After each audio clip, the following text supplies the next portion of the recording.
Hello everyone, welcome to finding my fire. और आज का व्लॉग है व्लॉग 19। होप आप सभी अच्छे से एंजॉय कर रहे होंगे अपने डेज़ को और मन लगा करके अपनी पढ़ाई कर रही होंगी। और जितने भी आपके टारगेट्स आप डेली के बनाते हैं वो फुलफ़िल कर रही होंगी। जिनका रह जाता है वो नेक्स्ट डे प्रिपेयर कर सकते हैं उसी टारगेट को। और फिर जैसे कि लास्ट वीडियो में बताया था, आपको रिवार्ड और जो पनिशमेंट वाली टेक्निक अपना लेनी चाहिए अगर आपके डेली के टारगेट्स कंप्लीट नहीं होते हैं। ये टेक्निक काफ़ी हेल्पफुल रहेगी और आपको हेल्प करेगी डिसिप्लिन में रहने के लिए, क्योंकि जो भी आप ड्रीम कंप्लीट करना चाहते हैं, जिस भी एग्ज़ाम को आप क्रैक करना चाहते हैं, वो एक दिन की स्टडी से पूरा नहीं होगा। आपको मन लगा करके पढ़ाई करनी होगी और डिसिप्लिन में कॉन्टिन्यूटी आपको स्टडी करनी होगी। और इसी कॉन्टिन्यूटी को बनाए रखने के लिए आज मैं उठी थी मॉर्निंग में 2:30 पर, और अब बज चुके हैं, जैसे कि आपने अभी देखा, 2:50 हो चुके हैं। अब मैं पढ़ना स्टार्ट करूँगी।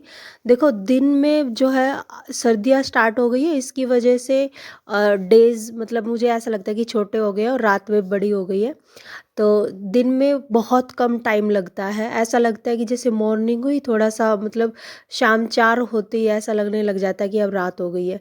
तो फिर वही रात के काम स्टार्ट हो जाते हैं। तो उस कॉन्टिन्यूटी को बनाए रखने के लिए मैंने सोचा चलो मैं ना जल्दी सोती हूँ और ताकि सुबह जो है जल्दी उठ सकूँ। तो मैं 9:30 के अराउंड सो गई थी और 2:30 मेरी आँख खुल गई। तो मुझे लगा कि चलो अब पढ़ लेना चाहिए, क्योंकि अगर उस टाइम पे हम ये सोच जाते हैं ना कि नहीं यार 10 मिनट और सो जाते हैं, अब वो 10 मिनट ना फिर 2-3 घंटे ले लेता है।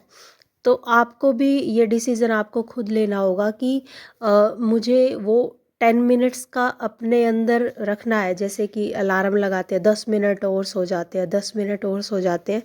तो फिर आप वही 10 मिनट क्या पूरा नेक्स्ट पेपर के लिए ही आप प्लान कीजिएगा।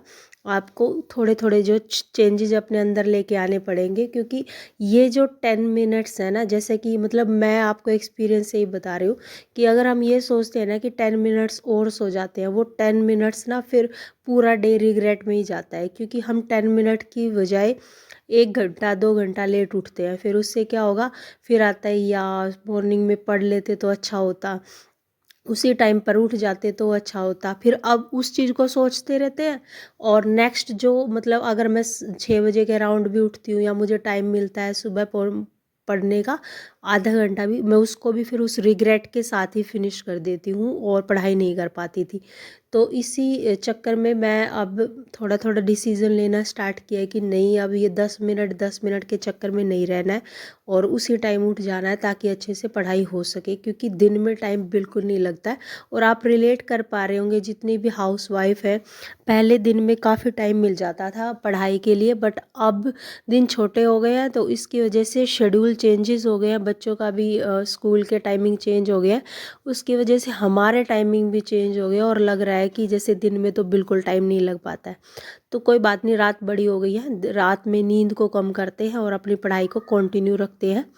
और आज जैसे कि आप देख पा रहे हैं, मैंने स्टार्ट किया था माइक्रो इकोनॉमिक फर्स्ट स्लॉट में ही, और मैंने ये डिसाइड किया कि मैं 3 बजे के अराउंड पढ़ना स्टार्ट कर रही हूँ। तो ये जो माइक्रो इकोनॉमिक का फर्स्ट चैप्टर है, एटलीस्ट मैं ये जो है 1 घंटे में या 1.5 आवर में कंप्लीट कर लूँ। फर्स्टली तो मुझे ऐसा लग रहा था कि इकोनॉमिक्स है तो मुझसे तो जैसे लर्न होगी ही नहीं। मैंने आपको प्रीवियस वीडियो में भी बताया है कि मैंने नोट्स बहुत ही मुश्किल से कंप्लीट किए थे और मुझे लग रहा था कि इकोनॉमिक्स तो बस सिर के ऊपर से जा रही है, मुझे कुछ समझ नहीं आ रहा। बट अब मैं उसको सेकेंड टाइम जैसे रिवाइज़ करी, क्योंकि एक तो नोट्स बनाते टाइम रिवाइज़ हो गया और दूसरा अब मैं इसको जब पढ़ रही थी तो मुझे चीज़ें समझ में आ रही थी। और मुझे हार्डली 1 आवर लगा होगा ये पूरा चैप्टर को कंप्लीट करने में और उसके कॉन्सेप्ट को समझने में। इतना भी टफ नहीं है। तो ऐसा ही होता है हमारे साथ, हम क्या सोच बैठते हैं कि जैसे एग्ज़ाम को ही ले लेते हैं, हमारे माइंड में ये आता है क्या मैं इस एग्ज़ाम को क्रैक कर पाऊँगी? यार मान लो जो एचसीएस के लिए प्रिपेयर करते हैं वो भी ये सोचना स्टार्ट कर देते हैं, यार एचसीएस तो बहुत टफ एग्ज़ाम है, उसको क्रैक करने के लिए तो मीन्स एड़ी चोटी का दम लगाना पड़ेगा तभी कर पाएंगे।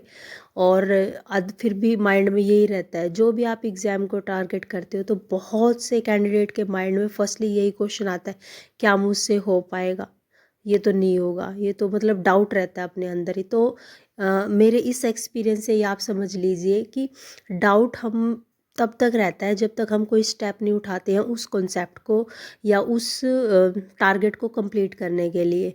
जैसे अब मैं इकोनॉमिक्स को सोचूं तो मुझे ऐसा लग रहा था कि ये नहीं आने वाले और इसके तो जितने भी मार्क्स के क्वेश्चन आते हैं सब जाएंगे। बट जैसे मैंने इसको रीड आउट करना स्टार्ट किया कि मैं आपको बता रही हूँ, मुझे इतना मतलब कॉम्प्लिकेटेड तो बिल्कुल नहीं लगा, इजी लगा कि हाँ ये चीज़ें हैं। इसमें समझने वाला क्या था कि इकोनॉमिक जैसे माइक्रो इकोनॉमी के बारे में बताया, मैक्रो इकोनॉमिक्स के बारे में बताया, माइक्रो में बताया कि इंडिविजुअल लेवल पे हमें थिंकिंग करनी है इकोनॉमिक के बारे में, और मैक्रो में बताया कि हम जैसे इंडिया लेवल पे इनकम के बारे में बात करना है, ठीक है, इन्फ्लेशन वगैरह के बारे में इंडिया लेवल पे बात करना है। तो एज ए होल इकोनॉमी की बात कर रहे हैं हम यहाँ पे।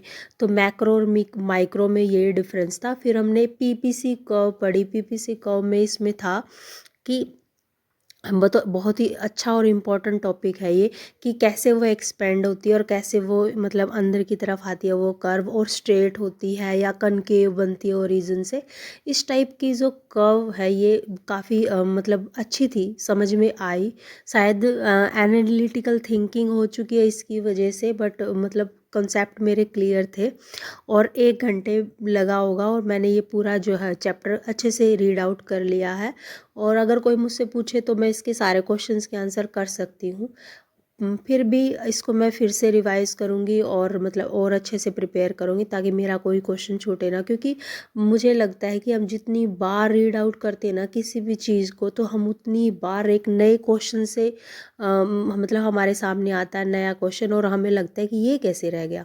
तो हर बार जो मल्टीपल रीडिंग हम बोलते हैं ना, मल्टीपल रिवीजन बोलते हैं, उसमें एक हम नई चीज़ें ही सीखते हैं। चाहे बेसिक मतलब कॉन्सेप्ट या नोट्स हमारे वही रहते हैं, बट हमारा माइंड ना कुछ चीज़ों को स्किप कर देता है, चाहे हम बोरियत फील करने की वजह से हो जाए या जैसे पढ़ते पढ़ते ज़्यादा टाइम हो जाता है तो उस वजह से वो छूट जाता है। बट जब हम नेक्स्ट टाइम उसको रिवाइज करते हैं तो हमें पता चलता है कि हाँ ये क्वेश्चन और बन सकता है और हमें इस तरह से प्रिपेयर करना चाहिए। तो मैं आप लोगों को कहूँगी मल्टीपल रिवीजन काफ़ी ज़रूरी है, आप भी मतलब करते रहिए। मैं भी इसको नेक्स्ट जो है 3 डेज़ के बाद या फिर जैसे ये इकोनॉमिक जो है माइक्रो इकोनॉमी कंप्लीट होगी फिर से दोबारा से स्टार्ट करूँगी, तो यही अच्छा रहेगा। यहाँ पे ये कंप्लीट मेरा हो चुका था। जितनी भी हाउस वाइफ हैं वो अभी मतलब अपने शेड्यूल को लेकर के परेशान होंगी मेरी तरह कि अब मैं कैसे मैनेज करूँ चीज़ों को, क्योंकि डेज़ जैसे छोटे हो गए और रातें बड़ी हैं। तो पढ़ाई करनी है, पढ़ाई का बेसिकली आपके माइंड में यही होना चाहिए कि मुझे ये चीज़ें कर लेनी है और इतने टाइम तक होनी। आप टारगेट फिक्स कर लीजिए, जैसे पर डे का टारगेट, और फिर ये सोचिए कि दिन में टाइम नहीं लग रहा तो कोई बात नहीं, मैं रात को पढ़ूंगी। और रात को तो देखो बहुत अच्छे से पढ़ाई हो जाती है। मॉर्निंग में ही काफ़ी अच्छा लग रहा था यहाँ पे पढ़ के, तो रात को तो कोई भी डिस्टर्ब करने वाला नहीं होता है। कम टाइम में आप मैक्सिमम आउटपुट निकाल सकते हो रात को। तो यहाँ पे देखो जैसे मैं आप लोगों को दिखा रही हूँ हैंड रिटन नोट्स, ये मैंने माइक्रो इकोनॉमिक के बना रखे हैं, जिसमें जो है मैंने सब कुछ लिखा हुआ है कि क्या पूरा इंट्रोडक्शन है इकोनॉमी के बारे में, माइक्रो मैक्रो उसके क्या क्या मतलब जैसे पीपीसी कर्व है या फिर इसको सेंट्रल प्रॉब्लम कौन कौन सी फेस करनी पड़ती है, हाउ टू प्रोड्यूस है जैसे, और वाई टू प्रोड्यूस, और कैसे इसके जैसे कैपिटलिज्म है उसके बारे में बताया है। तो मतलब बहुत सारी चीज़ें मुझे न्यू चीज़ें कॉन्सेप्ट जो है समझ में आए हैं। तो आप इस तरह से मतलब बिना नेगेटिव थिंकिंग के अपनी पढ़ाई को जारी रखिए और अच्छे से आप कर पाएंगे। मेरा टारगेट है कि इस वीक में मैं ये माइक्रो इकोनॉमी जो है ये कंप्लीट कर दूँ। इसमें 9 चैप्टर्स हैं और फर्स्ट चैप्टर मेरा आज हो चुका है। और जैसे अब मैं सेकंड और थर्ड इस तरह से नोट से ही प्रिपेयर करूँगी, क्योंकि मैंने उसके प्रिंट आउट निकलवा लिए। और मुझे क्योंकि उस टाइम पे टाइम कम था और मुझे लग रहा था कि मेरा बहुत सारी चीज़ें छूट गई हैं, तो मुझे लगा कि ठीक है, मुझे प्रिंट आउट ही करवा लेनी चाहिए, क्योंकि एट द एंड मुझे लर्न ही करना है चीज़ों को। तो चैप्टर फर्स्ट यहाँ पे माइक्रो इकोनॉमी का कंप्लीट हो गया था, अच्छे से किया मैंने, और काफ़ी अच्छा था ये। फिर उसके बाद जो है मैं आपको बताना चाहती हूँ, जैसे आप कई ऐसे सोचते हैं कि ये मैं तो 2-2 घंटे पढ़ लेती हूँ, 3-3 घंटे पढ़ लेती हूँ। एक्चुअल में जो है ना, आप लोग सोचते तो है ऐसा, बट मतलब अच्छे से नहीं हो पाता है। ये मेरी भी थिंकिंग थी ऐसे कि मैं तो कॉन्टिन्यूटी से 6 घंटे बैठी रहूँ और मैं उसको स्टडी करती रह सकती हूँ, बट ऐसा नहीं है। उससे आउटपुट आपकी पर आवर्स डिक्रीज़ होती जाती है। तो इसमें मैंने भी अपने अंदर चेंजेस किए हैं। तो वो चेंजेस ये है कि मैं क्या करती हूँ, 1 आवर की स्टडी करती हूँ और 10 मिनट का ब्रेक लेती हूँ। फिर जैसे अगर टाइम कम है तो 25 मिनट्स पढ़ती हूँ, फिर 5 मिनट्स का ब्रेक। तो ये जो ब्रेक लेना है ना, उससे क्या हो जाता है, मतलब एक तो कॉन्सेप्ट आपको माइंड में रखना है कि ब्रेक ले रहे हो तो वो प्रॉपर ब्रेक होना चाहिए। ऐसा नहीं होना चाहिए कि आपकी मोबाइल की स्क्रीन आपकी आंखों के सामने हो और मतलब आप मोबाइल देख रहे हो। आपको मोबाइल नहीं देखना है। इस टेक्निक में आपको रिलैक्स करना है। आप स्लीप भी ले सकते हैं, जैसे अगर आप 10 मिनट का ब्रेक ले रहे हैं तो, या फिर इस 10 मिनट के ब्रेक में हाउस वाइफ है तो अपने काम को बना के लिस्ट बना के रखिए कि ये काम मुझे करना है, तो 10 मिनट्स में ये वाला काम हो जाएगा, उस मिनट में आप ये काम कीजिए। मतलब अपने आप को दूसरे काम में लगाइए, मोबाइल नहीं देखना है, क्योंकि फिर उससे क्या होगा, ये जो मोबाइल की रील्स वगैरह में जितनी भी आप चीज़ें देखोगे वो आपके माइंड में रहेगी और माइंड आपका रिलैक्स नहीं हो पाएगा, है ना। कंटिन्यूटी से फीड कर रहे हो आप अपने माइंड को, तो वो चीज़ों का ध्यान रखना है। यहाँ पे मैं 5 मिनट्स का ब्रेक लिया था मैंने, और मैं आ गई थी बाहर, और जो मतलब ठंडी हवा लग रही थी, उसमें काफ़ी रिलैक्स किया, माइंड को शांत किया, और जैसे थोड़ा सा योगा वगैरह और नाम, मतलब जैसे बोलते हैं कि ओम नमः शिवाय, इस टाइप से जो भी परफॉर्म किया। और 10 मिनट का ब्रेक मेरा यही था। फिर मुझे पता है क्या फील होने लग गया कि यार 4 बज रहे होंगे और सब ऐसे सोच रहे होंगे ये झूला कैसे हिल रहा है, भूत भूत तो नहीं आ गए, तो हॉरर मूवी जैसा लग रहा था। तो फिर ये सब सोच के मैंने अपने बस जितना भी थोड़ा सा रिलैक्स फील कर रहा था वो रिलैक्स फील किया, और फिर मैं अंदर चली गई थी। फिर मैं और कामों में लग गई थी। तो ये टेक्निक आपके लिए बहुत ही बेस्ट रहती है, क्योंकि कॉन्टिन्यूटी से नहीं हो पाता है। आपको 5 मिनट्स का अगर आप ब्रेक लोगे ना, जैसे जो कई बच्चे ऐसे होते हैं वो ये सोचते हैं कि हमें नींद आती है, हम पढ़ नहीं पाते, हम थोड़ा सा पढ़ते हैं अटेंटिव होकर, और फिर उसके बाद हमें नींद आने लग जाती है, और जो है फिर हम सो ही जाते हैं, हम पढ़ाई नहीं कर पाते। तो ये टेक्निक आपके लिए बहुत ही मतलब हेल्पफुल रहेगी। आप इस टेक्निक को अपनाइए कि आपको 25 मिनट पढ़ना है और 5 मिनट का ब्रेक लेना है। फिर ऐसे ही अगर आप आर्ट्स में स्टडी कर रहे हैं तो 50 मिनट पढ़ना है, 10 मिनट्स का ब्रेक लेना है। इससे क्या होगा, आपका माइंड एक्टिव रहेगा और आप चीज़ों को लर्न करना अच्छे से कर पाएंगे, या फिर जो भी आप अपना काम करें उसमें मैक्सिमम आउटपुट दे पाएंगे। कॉन्टिन्यूटी में आपको पढ़ाई नहीं करनी है, इससे बहुत ज़्यादा मतलब क्या है, एक तरह से नींद आने की ज़्यादा प्रॉब्लम रहती है, या फिर आप अच्छे से पढ़ ही नहीं पाते, आप बोरियत फील कर पाते हैं, और फिर लगता है कि क्या क्यों ही पढ़ना है। तो कुछ टेक्निक्स होती है, ऐसा नहीं है कि बस मुंह उठाया और पढ़ना स्टार्ट कर दिया।